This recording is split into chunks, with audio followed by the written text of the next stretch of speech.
Today we get to read a book called Better Than You by Trudy Ludwig. This book is illustrated by Adam Gustafson, and it is a realistic fiction book.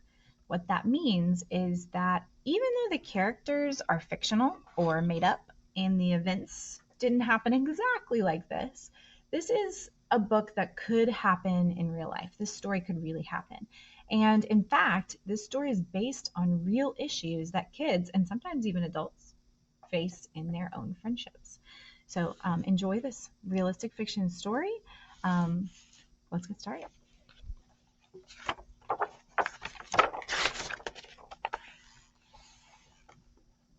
My neighbor Jake can be a real jerk, always letting me know that whatever I do, he can do better. Now, think for a second. Do you know anybody like this? Have you ever met anyone like this? Someone that was always bragging, acting like they're better than you. How did it feel to be around that person? Or how might it feel to be around someone like that? Don't get me wrong, Jake is great at practically everything he does, especially sports. Me? Not so much. I mean, I know I'm good at writing stories and playing the guitar, but when it comes to basketball, I have to practice a lot just to be a decent player. The jerky side of Jake first started to bug me when I was trying to learn how to do a layup. For weeks, I'd been working on leaping, aiming, and shooting like an NBA star. I even got my older brother Iggy's help. I was so excited when I could finally do it that I went over to Jake's house to show him. "Hey, Tyler, what's up?" said Jake. "Check this out. I can do a layup." After I showed him the move, he grabbed the basketball from me and said, "Yeah, well, I bet you can't do this." Then Jake did a perfect hook shot. He couldn't just say, "Cool, Tyler," or "Great job, you nailed it." Nope. He had to outdo me. Who am I kidding? I thought. I'll never be great at basketball. Why even bother trying? So Tyler is the narrator, and I feel like I know him. I feel like he's talking to me in this story. What are some things that the author Trudy Ludwig does to make it feel like he's kind of having a conversation with you as the reader? For me, it was this part at the end where he says, kind of, "Who am I kidding? Why even bother trying?" Those are some sorts of things that I might use language that I might use when I'm talking to a friend, or hear if a friend's talking to me. Those are some interesting ways that the author makes it feel like he's really talking to us.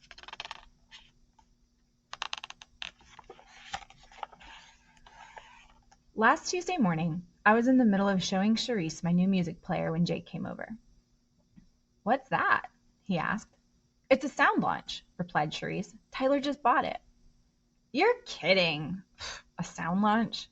You should have gotten a Tunage 300, said Jake. Then he went on and on about all the great things his music player could do that mine couldn't.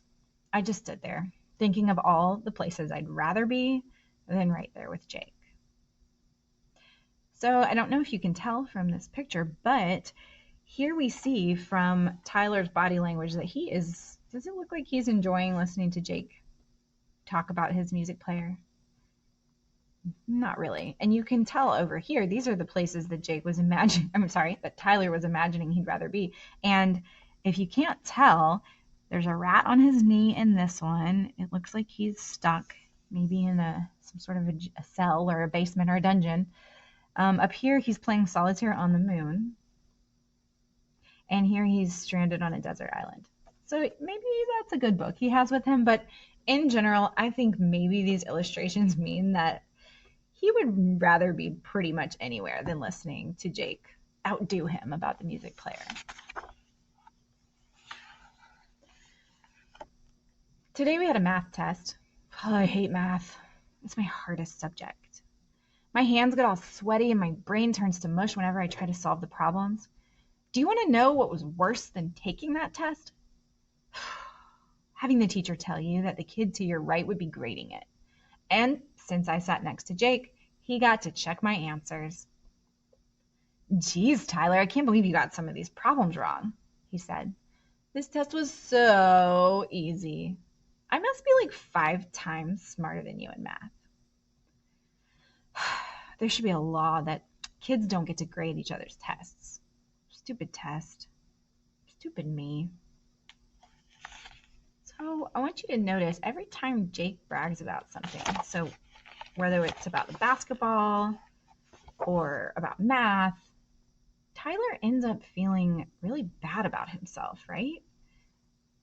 So I'm not sure what you all think about why Jake might be bragging about so many things.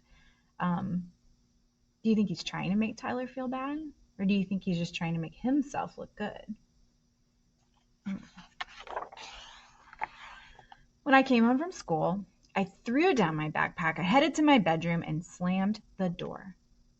"Hey, Tyler," called Iggy from downstairs. "Uncle Kevin's here." When I didn't go say hi to Uncle Kevin, he came upstairs. "Why are you holed up in your room?" he asked.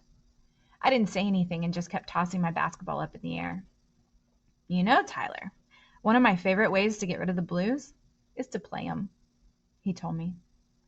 So here on this page, there's two meanings to the blues. If you've ever heard someone say, "I'm just feeling really blue today," what does that mean? It means they're sad, right? So if you have the blues, that means that you're kind of down in the dumps. You're sad. You're not feeling great. But blues is also a type of music. So his suggestion to Tyler is maybe it'll make you feel better to play some music. Maybe if we play the blues, then it'll get rid of your blues. We went out to the front porch and started strumming away. Uncle Kevin was right. Playing the guitar did help me feel better. But it still didn't solve my problem with Jake. After a while, Uncle Kevin asked, "Did you have a tough day at school?" "More like a tough month," I grumbled. "My friend Jake's been getting on my nerves a lot lately. I know he's better than me at a bunch of stuff, but he doesn't have to rub it in my face all the time. I feel like such a loser when I'm around him." Uncle Kevin nodded as he strummed some more chords. "Is Jake like this around your other friends too?" I thought about it for a minute. I remembered hearing Carlos tell Oscar at baseball practice that he was sick of Jake's bragging.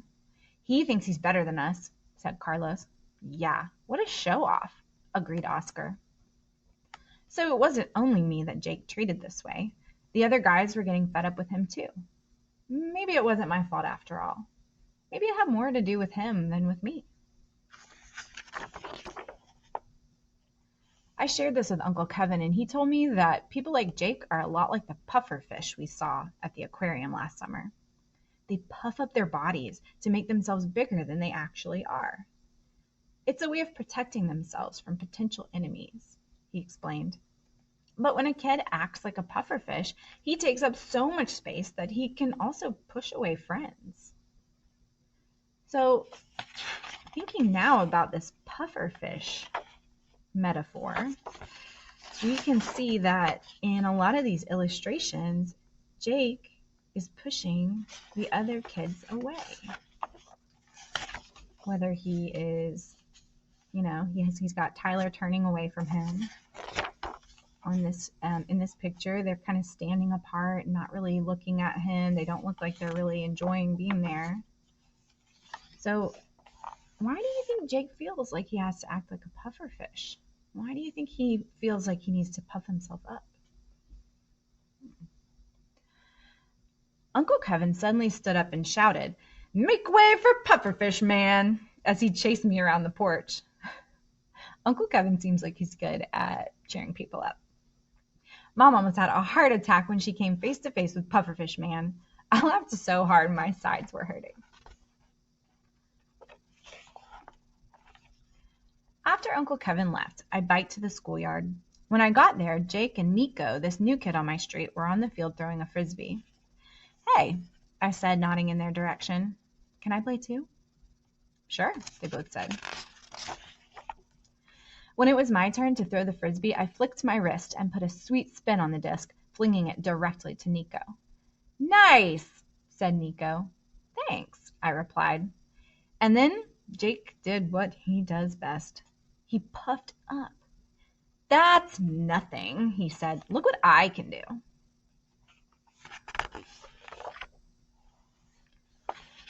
When it was Nico's turn, he did this amazing throw. Our eyes nearly popped out of our heads.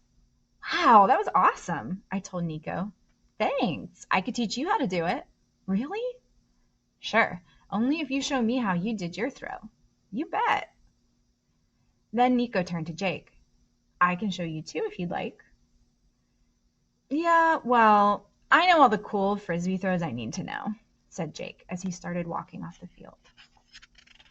I'm kind of wondering, why would Jake rather leave a fun game of frisbee than stay with Tyler and Nico? What do you think? I know Uncle Kevin said that pufferfish puff up to protect themselves from something. What do you think he might be trying to protect himself from here? That he would rather leave than stay?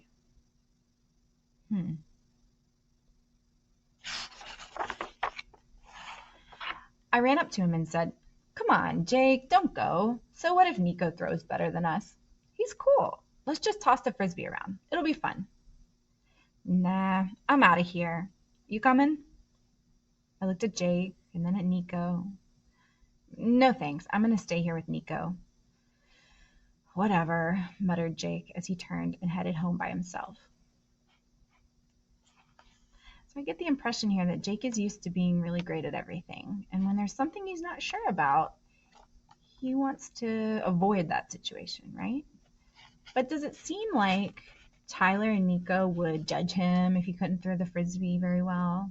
It doesn't seem like that to me. It seems like they were pretty warm and welcoming and inviting him to play, and it didn't really matter if he was good at it or not. They were just having fun.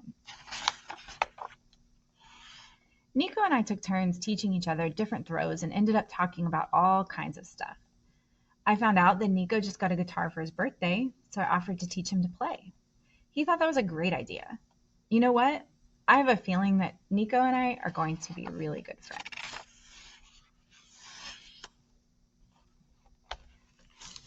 So remember that the genre or the type of book that this is realistic fiction, and that means that this book could happen, right? Now that we've read it, you can kind of think to yourself, yeah, I could see that happening in real life. Maybe you even made a connection and you can relate to this book in some way. One thing that I noticed is that as soon as Tyler and Nico became friends, they wanted to share their strengths with each other. And they also understood that maybe there were some things that one of them would be good at and the other one wouldn't. Like Tyler was great at playing the guitar and Nico was just starting out and didn't really know much about it. And so by being open to acknowledging your own strengths and weaknesses, then you can have fun together with friends and other people and learn from each other. So I think that the big message that Trudy Ludwig wants us to take away from reading this book is that it's really not a great idea to brag, right? Bragging can actually really ruin friendships or damage them. It's definitely okay to be proud of your accomplishments. Absolutely. You should be proud of the things that you're good at. But it's also helpful if you don't make other people feel bad if they don't have those same strengths, right? So hopefully after reading this book, we can all kind of think about our own strengths and our own weaknesses and accept those, right? If there's something we want to get better at, it's okay if we need to practice.